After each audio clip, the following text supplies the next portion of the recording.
ఓం నమ శివాయ. పురాణ శ్రవణం డివోషనల్ ఛానల్ను సబ్స్క్రైబ్ చేయండి, లైక్ చేయండి, షేర్ చేయండి. ఇప్పుడు శ్రావణ మాసంలో మనం అత్యంత ప్రీతికరమైనటువంటి మాసం శివునికి శ్రావణ మాసం. ఈ శ్రావణ మాస మహత్యాన్ని ప్రతిరోజు వినిపిస్తున్నాను. ఇందులో 11వ రోజు నుంచి 11వ భాగాన్ని మీకు వినిపిస్తున్నాను. అలాగే ఇంతవరకు మనము రోజుల యొక్క ఆవశ్యకతను తెలుసుకున్నాం. ఇక్కడి నుంచి మనకంతా కూడా మారిపోయి తిథుల గురించి మనము వాటి తిథులు వాటి యొక్క ప్రత్యేకతను గురించి తెలుసుకోబోతున్నాం. దయచేసి వినండి. సనత్ కుమారుడు అడుగుతున్నాడు, శ్రావణ మాసంలో ఆచరించవలసిన వార వ్రతాల గురించి తెలిసింది. ఎంత విన్నా తనివి తీరడం లేదు. మాసాలన్నిటిలోకి శ్రావణ మాసం అత్యంత ఉత్కృష్టమైనదని తెలిసింది.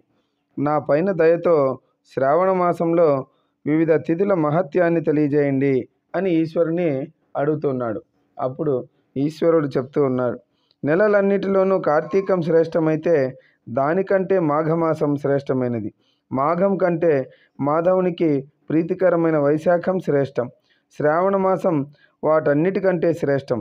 విశ్వరూపుడనైన నాకు 4 మాసాలు ప్రియకరమైనవే, కానీ 12 మాసాలలో శ్రావణ మాసం శివరూపకమైనది కాబట్టి నాకు అత్యంత ప్రీతికరం అని చెప్తాడు. శ్రావణ మాసంలో అన్ని తిథులు కూడా వ్రతాలకు ప్రధానమైనవి.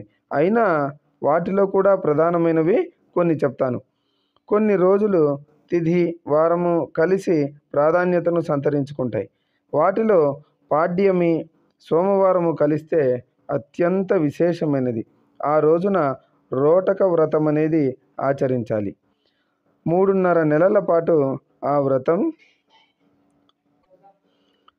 రోటక వ్రతం అనేది ఆచరించాలి. ఈ వ్రతం చేయడం వల్ల ఐశ్వర్య వృద్ధి కలిగి సకల అభీష్టాలు నెరవేరుతాయి. పాడ్యమి రోటక వ్రతం ఆచరించే విధానం. శ్రావణ మాస శుక్లపక్షంలో పాడ్యమి సోమవారం కలిసిన రోజున ఉదయం రోటక వ్రతం చేస్తారు.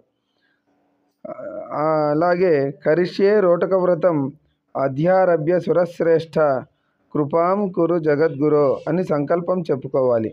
శివుని మారేడు తులసి దళాలతోనూ నల్ల కలువలు పద్మాలు జిల్లేడు మొదలైనటువంటి వాటితో ఆ ఋతువులో ఏ పువ్వులు లభ్యమైతే వాటితో ధూపదీప నైవేద్యాలతో పూజించాలి.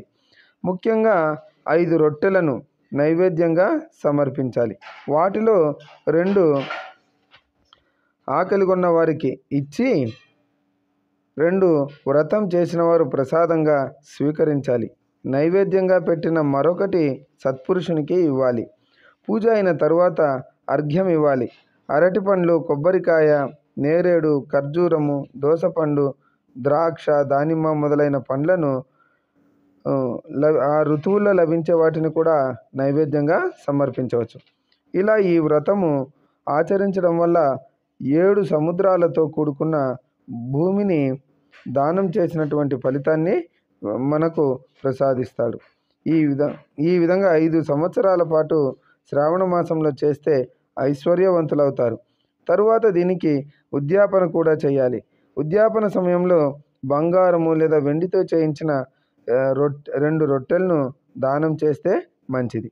ఉద్యాపనలో మొదటి రోజు ఉపవాసం ఉండి మరుసటి రోజు ఉదయం నేతితో మారేడు దళాలతో హోమాన్ని ఆచరించాలి.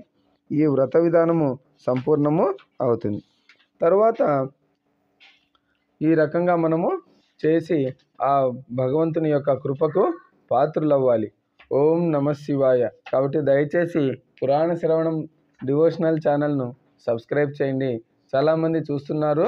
దయచేసి అందరూ కూడా సబ్స్క్రైబ్ చేయండి. ఇటువంటి ఎన్నో విషయాలను మీ ముందుకు తీసుకువస్తూ ఉంటాను. ఓం నమ శివాయ. రేపు విధియ నాడు ఏమి ఆచరించాలో తెలుసుకుందాం. ఓం నమ శివాయ. సమాప్తం.